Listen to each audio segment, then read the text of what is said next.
Hello, so today we have with us the Reverend Cathy George. Thank you for being with us, Cathy.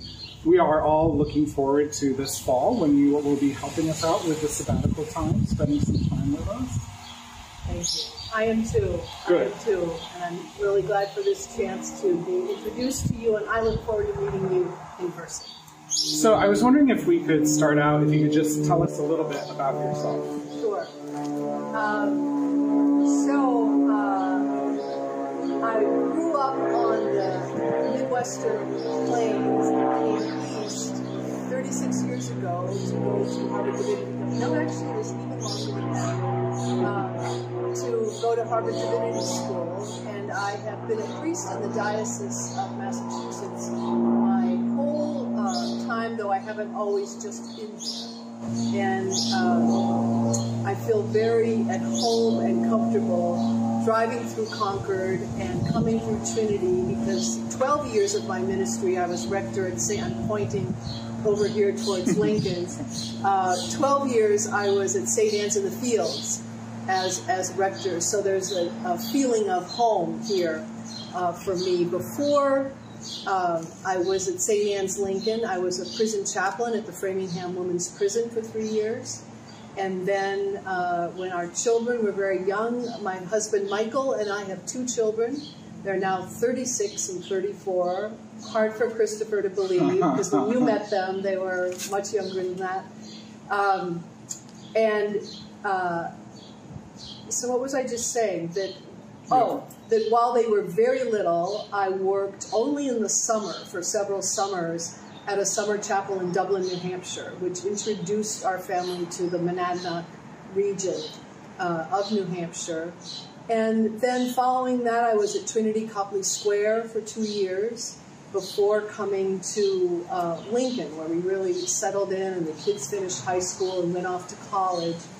And I hope I'll have the chance to share the call I felt that drew me into Dorchester and introduced me to Christopher. We were a partner church in Lincoln, as I know Trinity's a partner church as well.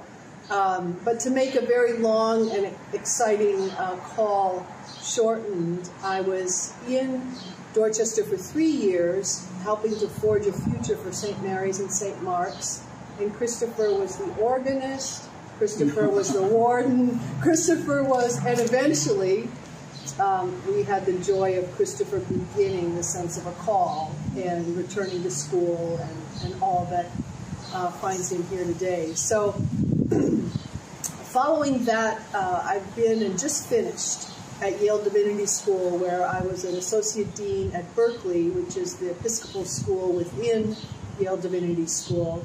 And I've just finished a stint there, which gives me a little more freedom to do some coaching and mentoring and to be able to say yes to a sabbatical priest position like this. Beautiful. So where do you call home?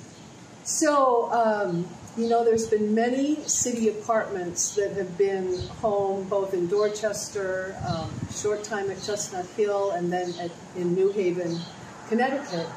But I would say throughout all this time, when we've lived in church rectories and had city apartments for the ministries I was doing, it's been some land and an old farmhouse that we bought in Jaffrey, New Hampshire. So that, and particularly during COVID, that's become home more than ever before. So my husband Michael and I are there. The children both visit, but they're off on lives of their own, which we can talk about another time. And but I would say right now, home is Jaffrey, New Hampshire, just a little over an hour north of north and west of Concord. Yes. What are you going to be doing with us in the fall? Yeah. What can we expect? How much time are you going to be around? Those sort of things. Okay. Yeah, I'd be glad to talk about that. So, just so folks know, I met with Nancy, met with Christopher, and if anything goes wrong, it's really your fault. I think I'm going to blame it on you. Right, no, this was all Christopher's idea. And honestly, it's also a huge reason why I was so attracted to the position, because I think that it's an incredible insight to know when you need mentoring. and for you to call and say, you know, I'm really looking for a mentor, and I've had that role in your life before, and it's been a joy. And so Christopher called about this, and then I met with Nancy, I met with Christopher, and I met with Charlie Stone. So we've had several conversations. The position is only going to be 10 hours a week, and it'll be most likely 3 Sundays each month, starting in September. I'll preach one Sunday, but really give you and I think a few others the opportunity to preach a lot of the time so that we can talk about your preaching and you can grow as a preacher. And then for 3 Sundays this fall, and then 3 Sundays during the Advent season, I'll be doing the forum. You call it the forum, I think? Yeah. I'll be teaching a forum between church services that will really allow me to get to know you, to listen to. The first one we're going to do on faith and our lives during the week. So what we do during the week and how we glorify God as we do that. And so we'll be talking about all the ups and downs of bringing our faith to work, and reading some chapters and stories in a book I wrote about that.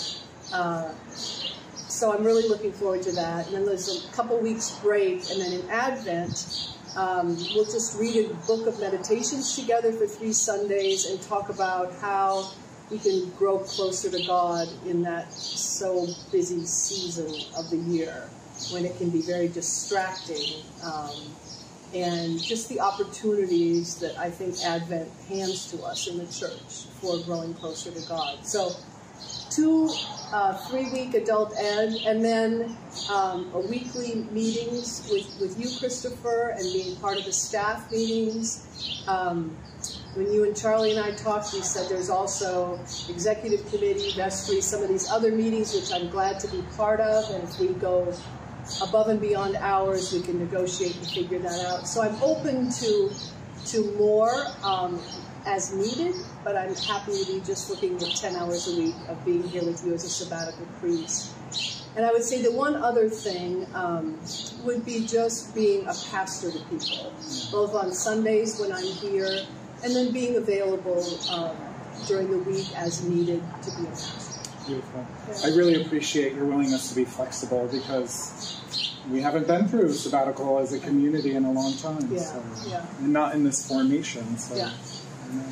If you had a hope for our fall together, yeah. what would that hope be, or hopes, or something like that? Yeah. Well, you know, without even knowing all of you that well, I think my hope for you is a little bit my hope for myself, which is the hope is to be able to come together in community after this period of isolation and grow closer to each other, share the life of faith, share the sacraments, share some studying and talking and growing together.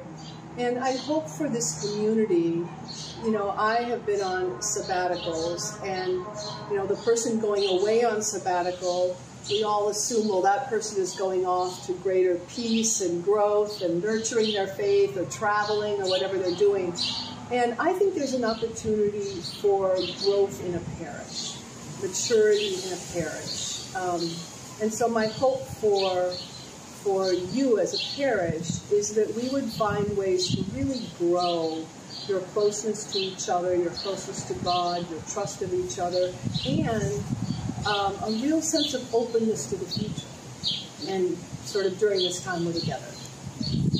Well, thank you so much for being with us. I know the community is looking forward to spending time together, and the fall will be here soon. It will. Looking forward to it. Thank you, Christopher.